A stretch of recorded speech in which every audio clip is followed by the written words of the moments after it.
It's Friday once again. I'm Stuart P. Turner, and this is the Flow State Podcast. Welcome back if you've listened before. Welcome for the first time if it is your first time. Today, just a bit of forewarning, my parents are visiting at the moment, and my partner has decided to do some DIY dog hairdressing. So you may hear the comments of the audience / the traumatic home hairdressing of one of our two relatively high maintenance dogs in the background. So if you do hear weird noises, that is likely to be what it is. If you're really keen, I will post the results if anyone wants to see it. So just FYI, that's what's happening around me today. So on that note, related, what I wanted to talk about today was the simple power of our human animal instincts and how you can use those things to address the many challenges that we are facing in both the digital industry, at work, just with sort of life in general around that, to be perfectly honest. Now, you might be thinking, this sounds like a bit of a leap away from the core themes of the series, and I would challenge that thinking because have you listened to the previous 3 episodes? No? Well, if you had, you would know that they've all been leading up to something similar to this. So go back and have a listen if you haven't listened or watched. But look, the reason I wanted to talk about this today is because I met with some of my team who are the most locally based, who are in Sydney yesterday, and we were all chatting about the sort of, the simple, satisfaction of a bit of human connection. Now, as you are very well aware, I'm sure, like the nature of white-collar computer-based work was forever changed in the dark times that we no longer speak of, the COVID times, because we all got forced to work from home. And some of it, like I'd been working remotely for quite a while before that, so it wasn't really anything new to me, but obviously it was quite a dramatic change to a lot of people to be forced to turn your home into your workspace, and the sort of mental changes that triggers. You maybe aren't aware of it, right? But you're bringing together 2 very different states of mind and states of being, and your home is talking about animal brain stuff, right? Your home is your sort of safe space that you retreat back to push away the concerns and worries of the world, right? And a lot of people during that time found that the stuff that you would normally compartmentalize and leave at the office is suddenly invading your house and your laptop and your phone, and you can't turn it off, and that's not great, right? Mentally. So the reason that we got chatting about this was because obviously a lot of my team are either fractional, as the kids like to call it today, or just on demand. Like we bring people in based on their their skills and the work that they want to do, and that's how we've pulled our team together. So we don't have to get together a lot, which is why I try and make the effort to get together with everyone that I can when I can. But we were just chatting about what is valuable to do together now. Like why would you bring everyone together? Like obviously you can get together and have lunch and have a chat or whatever, but it's nice to have more control over the hows and whys of being in the same place together, instead of being forced there. But I think we've from a lot of my conversations, people feel like we've sort of flipped the pendulum, swung too far the other way to remote, right? Where like so much of my work, and probably yours if you're listening to this, being a digital person, is online. And the challenge with all of the online stuff is it's all become very low effort, low commitment, right? And like, I don't necessarily blame, well, I do blame some people for that, but I don't think you can blame yourselves, right? Because again, triggered by COVID, everybody's, just became mad for like webinars and online stuff, because that was the only way that you could engage people. And in the industries I'm working in now, in like B2B, people have always loved webinars and events, but the problem with them is it just creates this whole like, it's very low commitment and low thought around it. So like, I'm guilty of this as well, right? You'd be like, register for a webinar, it comes around, I'm a bit busy, I can't be asked, I just I won't turn up, whatever. They're not going to miss me because they're all recorded, and the mindset is just like, whatever, I'll just watch the recording, which I then 9 times out of 10 just don't bother watching it either. So like, there's a lot of effort that goes into putting these things on, and the actual sort of end result of them, I would suggest, is way sort of poorer than people are reporting back. And that, that kind of leads me around to what we were talking about, right? Where we're like, we, obviously are doing all our own outreach, our own growth. We run our own program for Flow State to run all of our outreach. And we inevitably have to use digital channels as the way to introduce ourselves, which is what this is all about. It's what all of our outreach is about. But the mindset that we are battling currently is that one. It's like you receive a message from some, British rando in a jellyfish t-shirt, and you're like, who the hell is this guy? What's he trying to sell me? Because I get all this stuff, right? It's like just low effort, high volume, spammy crap that is directed at me. And like, I've been on LinkedIn for a long time, and I've been working pretty actively with LinkedIn as a channel for the past maybe even 8 or 9 years now. And over the course of that time, I've noticed a lot of amusing trends. Like when I've changed my job title various times, you get different types of spam coming at you, right? So like currently mine's like managing director and founder. So I get loads of crap, fake agency spam, people trying to sell me creative services, people trying to tell me they can book me 7 to 10 qualified appointments for 6-figure businesses a week. And I'm like, fucking no. All of you know. Real people I'm happy to entertain, right? But 9 times out of 10, this is just some, fake profile rubbish. But the problem for me now is like, that's what I'm fighting, right? I'm trying to engage with people in as real a way as possible within the constraints of the medium, like, which is pretty lame, right? It's like you can send some rubbish characters. Like I've done a lot of like sending video intros, but sometimes people think that's a bit weird because weirdly they hate getting spammy messages, but they'd rather get a spammy message than watch a video. Like these are all the challenging and fun human behaviors that you have to work around. And to be perfectly honest, I've come to actually quite enjoy the game because it's fun. And then when you do break through and people are like, oh, you are a real person and you did really want to talk to me about something, it's much more satisfying, right? But I think the point I'm making here is like, a lot of people, as I was saying in the previous couple of episodes and some of the previous conversations, are letting the software or the tools drive their thinking. Whereas a lot of our strategic decision making, the entire sort of concept of this business and the way that we have put all of our solutions together is actually just to sit back and be like, do you know what? Exactly as I've just said to all of you, if you were sitting back and being like, is LinkedIn good? Just as a person, is the experience good to me? Largely no, it's not, right? Because people are just running around doing all the poor rubbish stuff that nobody likes. But ironically, that then makes it easy if you are being more genuine and, just actually putting the effort in to break through. So like, I don't necessarily see that as a bad thing. I just think that it's weird that so many people are so wrapped up in like the numbers and the scale and like, staying on trend with the theme of this particular series, AI, right, is allowing unprecedented scaling of spammy, low effort rubbish right now. It's actually quite easy to just do like 10 really important things now instead of doing 1,000 massively unimportant things and then being like, oh, but I did 1,000 things. You're like, well, yeah, so what? What does that actually generate for you? Like nothing, right?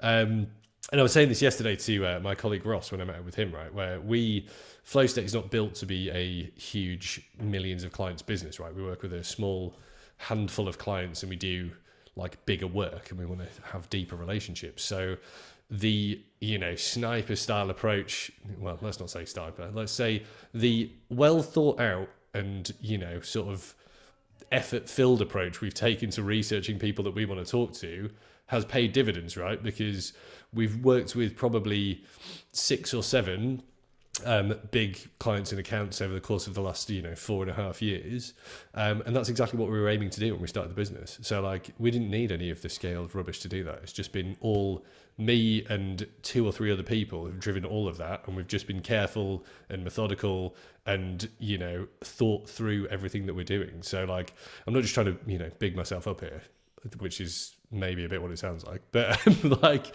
this methodology works for everyone, no matter the size of the business, and that is what we do for everybody, right? Like we're like, no, you don't need to spend $100,000 on paid advertising to achieve massive results, right? What you need to do is talk to your team and enable your team and spend money in the areas that it makes sense to. And as several huge brands demonstrated probably going back longer than I would quote off the cuff, right? Like, you can just turn off all your advertising and generate the same results. Like, everyone's just trapped in this mindset that's directly driven by other people's agendas, which is what I kind of covered in a couple of previous episodes, right? It's like, LinkedIn. They want you to spend time on LinkedIn. They're in the Facebookification has been ongoing for ages, right? Where you'll see in your notifications, it'll be like, oh, is this directly related to me? Oh no, LinkedIn are just saying that some rando that I've never seen has posted something, like, brilliant. Or, oh, you might be interested in reading this garbage that someone's put on here that's just obviously clearly like AI generated, and like, you're like, no, I'm not interested, right? So anyway, point of all that is, think about your experience as a human person of the internet. Think about what you like to receive and how you like to be treated. Think about whether you're actually really doing that in your sales and marketing and any sort of growth related activities. And then if you're not doing that and you're letting tools or vendors or, people with other agendas than yours tell you how to run your communications and growth activities, it might perhaps be time to rethink your strategy, which is convenient as we get around to the pointy end of the year. If you run on the calendar year, right? Don't just feel like you need to keep spending and keep doing what you've been doing because of numbers and charts and blah, blah, blah. Like, have an actual think about what those numbers and charts and blah, blah, blah are actually doing. Are they actually generating real revenue? Are they generating really meaningful relationships with your customers? Are they actually generating the leading indicators that lead to meaningful relationships with your customers? I would confidently go out and say that probably at least 50% of what you're doing is not really contributing anything significant to the growth effort of the business. And I would challenge people who are in these roles to sit down and, instead of thinking, what else could we be doing? How could we be doing more? How can we spend more money? Think about what you could cut back on and reinvest into much more meaningful activities, whether that is digital outreach, digital growth, whatever, or whether it's internal stuff like, how do we just spend more time together as a team and then achieve more, maybe without spending money. Crazy, I know. Anyway, that was kind of where we all, there's a load of rambling discussions about this yesterday. I met a couple of clients as well, and we had sort of very similar conversations. And look, the other things that we touched on that were very relevant were that I found quite funny was, just the general sort of the continued lack of consistency in communication across even just like digital teams, right? Like, channels are run in isolation, no one's talking to anyone, things aren't getting centralized in one sort of main platform or reporting repository. All these challenges that we've been talking about getting on now for 2 or 3 years are still here. People are still doing them. And do you know why they're doing them? That's all like human animal stuff, right? Because their job is not to pull all this stuff together. Their job is to do this bit here. And there's nobody in these brands in a position to draw it all together, because, their jobs are something else as well. So this comes back to a much bigger problem of just general company structuring in B2B that I can't, we don't have time to go into today, but happily would love to talk about it. Anyway, the reason this is all really top of mind is because you may or may not be aware, but the stress and sort of high level anxiety of running one company was not enough for me. So I'm actually doing another one as well, Catalysy, which has been, secretly in concepting for a bit. And the specific example that I wanted to give, just following everything that I just ran through about how the power of just human thinking led me to where I am right now from four-ish years ago when I started Flow State, is a very simple one. I think it illustrates a few of those points I was making. So my business partner, Eve Chen, who if you do not follow, you should, because she writes loads of awesome stuff around ABX, account-based experience, right? She's an account-based marketing genius who's based over in Denver. We've been talking and sort of chatting, probably for getting on for over 2 years now. And then we officially sort of started this other business from those conversations. But we've never met in real life because I'm based here. She's an expat in the US. There's been no real sort of reason to get together yet because all the money and effort's been going into, putting together this new business so far. So we're like, well, why would we spend a load of money to fly between our two countries if they would even let me into America at the moment, with my suspicious attitudes about everything. We were like, look, we'll just carry on. But I actually met Eve through LinkedIn because we've got a mutual connection, lady called Jade who works at F5. We both kind of know her we were like, I think we were commenting on something that somebody had posted between the three of us, and then got chatting, and we're like, oh, we've actually been thinking about a really similar sort of conceptual approach to deploying our, domain expertise into technology, building a sort of supported technology plus process plus people expertise solution. That was where it all started. And then from there, it just all kind of all evolved, which is awesome, right? But that, that's the perfect example of kind of the flow state concept, right? It's like the digital intro, meaningful discussions, eyeball each other virtually, see whether we get on, do we agree, whatever. And then we've just sort of proven to each other over the course of that period that we're trustworthy, and we're happy to work together, and here we are, getting ready to bring this out to the world, this second business. But interestingly, the bit that was missing that I previously would have relied on there was like, we've never met in person. Normally you'd meet someone and get a feel for them through your, sort of miscellaneous subconscious sensing of whether you get a good vibe from somebody or not, which is really hard to, like, I don't think is replaceable by online solutions at present, because I just don't think technology gives you a tangible enough experience of speaking to someone else online that you need to make those calls. And that's just because it's all screens and boxes and stuff, right? Which is not like how we like to engage each other in person. So that was where we started. But again, because we're now prepping to run another growth process for another business, we've obviously been doing a lot of other stuff that I can't really talk about at the moment, in order to start to build our networks into other areas where you need to demonstrate trust and credibility and like all this other stuff to new groups of people. And going back to what I was saying, we've been challenging ourselves to think about how we do that classic startup style on, we're self-funding everything at the moment. How do we do that in a really effective way? Because we don't have tons of money to drop at this at the moment. We're like, building the stuff that is really directly driving the concept and the business forward. And it just means that we're all very much in that mindset, right? You get a good sense of, when you're running your own growth process, the sort of daily experience of casual rejection from strangers becomes a very, very, common experience, and you get used to it quite quickly. And I actually think that's where a lot of startup businesses kind of fall down, because people just can't take it. Like, they're just, it doesn't feel great when people are just like, no, can't be bothered, don't even want to hear what you've got to say. But like I was saying earlier, I just treat that as a bit of a challenge to say like, well, obviously I haven't done the initial intro in the right way. It's the wrong time. We pitched him in the wrong channel. Our initial why we should talk. Like, it's all just about breaking out that whole how you start relationships process. Now, I've got a lot of respect for anyone who's got a career in sales from my time in B2B, because I used to dismiss this as like, when I was purely a digital guy, you'd be like, salespeople, what do they even do? And then moving over to B2B, away from the, the very simple and easy bun fight of B2C marketing, like, you just get a real different sense of the whole complexity and challenging nature of the human side of marketing and selling stuff. And like with the kind of technology businesses we work with, that's even more challenging, right? Because nobody needs those solutions, and often there's huge risk associated with changing that solution. So the requirements for like trust and proving the concepts and stuff are so much higher. Like, the barrier to entry and the friction in the sales process is so much higher.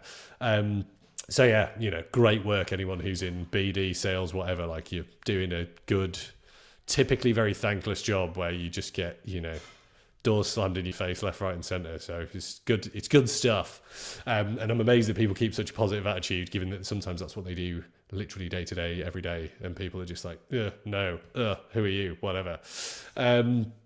So look, you're probably thinking, well, what the hell does all this have to do with like how you make better decisions in digital or in your marketing, and what, generally what the hell are you talking about? So let me leave you with these thoughts, right? As I said earlier, the general, I'm gonna paint with a broad brush here, but stick with me. The general line of thinking in my experience, and I'm going back to all of my B2C stuff as well, like, way back to the early days, what has happened is a lot of people that are in marketing roles or sales roles, or anyone who's in a growth role, right, that uses a lot of digital channels, huge amounts of their thinking and strategy, in inverted commas if you are only listening, is driven by the people who are trying to take your money and marking their own homework, to use a favourite phrase of my old boss's boss, John Muskelly. Thanks for that, John. Now, what I mean by that, and this was a big thing that we used to contend with when I was spending huge amounts of other people's money at Group M, is like Google, Facebook, or Meta now, whatever, any of these advertising platforms, any advertising technology, any marketing technology, right? All they do, as you well know if you're in this kind of job, is they give you their own tracking tags. They give you their own metrics. They give you their own recommendations about how to spend your money. And now they give you products that optimize your campaigns for you in a way, allegedly, that makes them perform better, all based on their own tracking and their own metrics and their idea of how you should spend your money. So just sit down and have a think about that, and think about all the channels that you're running in right now, and think about whether you are running things that are aligned with your business goals and your business objectives, or if you are running things that are aligned with your technology vendors' goals and objectives, i.e., how do we spend more of your money? And this is a challenge that I haven't seen anybody successfully solve to their satisfaction. I've seen people build really good measurement frameworks that are directly tied to what they want to achieve. But what I see a lot recently is a lot of people still doing the old, oh, let's quick pull a report from the ad console. What does it say? Oh, it says everything's great, or it says it's crap, we should spend more money. That is literally the recommendation from any advertising platform. Like, oh, your ads aren't performing well, maybe you should spend more budget. Oh, they're not performing well, maybe try this other format. And the most insidious one recently is like, you know, like with PMax that everyone's been obsessing with from Google. Oh, don't worry, guys. Let us optimize it. We'll build your ads for you. We'll do it all for you. And LinkedIn have launched one as well. I forget what those is called. It's like some rubbish name like Enhance or something, but it's the same. It's like, oh, no, don't worry. We've got our own AI model. We can train it to spend your money better and get better results. And you're like, you as a marketing person should be sitting down and thinking, no, you won't. I will optimize my campaigns around my objectives, right? And then the next bit of that, right, is like you should be connecting those directly to people, accounts and people. So if this isn't all being tracked back to effort towards companies that you're trying to engage and win, or efforts towards contacts and pushing and building those relationships, like, and this is, you know, coming all back to like where we focus, obviously, like building relationships with real people and real companies. The other challenge, if you're just using digital statistics, is like, it's very hard to tie them to actual people, right? Like you would know if you've been working on digital for a long time that the entire tracking process across most advertising platforms is incredibly opaque and obfuscated. And unless you're running like stuff from like your CRM, for example, and you're tracking individual users that you have actually identified, nothing that you can track can be directly tied back to a person. Like the only way to do that is to draw that direct link between a verified user of some description that you yourselves have verified and then everything else. So that's where a lot of the gap is, right? Like it's easy to spend tons of money and generate a lot of stuff, and then there's a big gap in the middle, and then you might have your CRM, and then at the other end you got your sales pipeline and money's coming out. But there's a huge grey area in the middle of that process where everyone's claiming credit for everything and nobody's actually really sure what's like really driving the results. So like, look, you know, happy to be challenged on that, but that's what I've seen, and it's part of what we help people to address. And the reason that you can use your human thinking to address these things, and the reason that in B2B, you know, we love events so much, is like there is sort of safe space, right? You sponsor an event or you go to an event, they give you the attendee list, you meet the people, and then you've generated people stuff, right? But the challenge at the other end of the spectrum there is like, well, what's next, right? So you generated a lead, right? You met someone at an event, you booked a demo with them or something. What happens next? Where do they go? What's the strategy around that person or their business that you can deploy to continue to build that relationship or nurture that relationship? And going from, you know, the virtual bottom to the top, that's the other thing that doesn't happen, right? People are just like, oh, sales are just selling. Sales have got loads of stuff that they can tell you that's incredibly useful to build those relationships or to keep things moving, but that generally gets ignored back up the pipe at the top end, because people in the marketing space are just obsessing over, oh, we got this many visitors to the site, or loads of people downloading this white paper, or people are coming to, you know, our webinars. So look, that's where, again, I'm trying to stay positive, right? What I'm saying there is an opportunity there. So just go talk to your colleagues, see what they're all saying. Come up with a better strategy and a better way to spend all the money. Come up with a better way to spend your time at work. Like, there's so much people can be doing there that is just simple human stuff. Don't let technology vendors and advertisers and people with a vested interest in taking your money tell you how to build your company and grow your company. That is the key takeaway. And look, all you need for that is that you don't need digital expertise. You don't need to know how to run ad campaigns in Google. You don't need to know how the back end of your CRM works. You need to step out of all the detail rubbish and stop fiddling around with the bottom end of the tools. Get your head out of the engine of the car. Go sit inside the car and have a little chat about where you're actually going. Get on a little map and have a look at the destination, and then think, oh, where would be nice to stop on the way? What would we like to see? Like, that's the kind of thinking that everyone needs to kind of draw back to, I think. So look, that is my little, sort of TED talk for the day on how you can just put aside all the noise and digital garbage for like a day. Go for a walk with your team. Do the old walk and talk and go just sort of have a think about how you could be doing things differently. Like there's just an obsession, and like obviously we've talked about it a lot on this series, a dangerous level of obsession with the tools and not enough obsession with what they can actually do. That is the dramatic conclusion that I will leave you with. So, thanks for joining. Still, I'm sorry, don't have a good ending for the show. So, thanks for joining. I hope you found that interesting. That, friends, is the end of the show. So I guess, as usual, I'll end right there.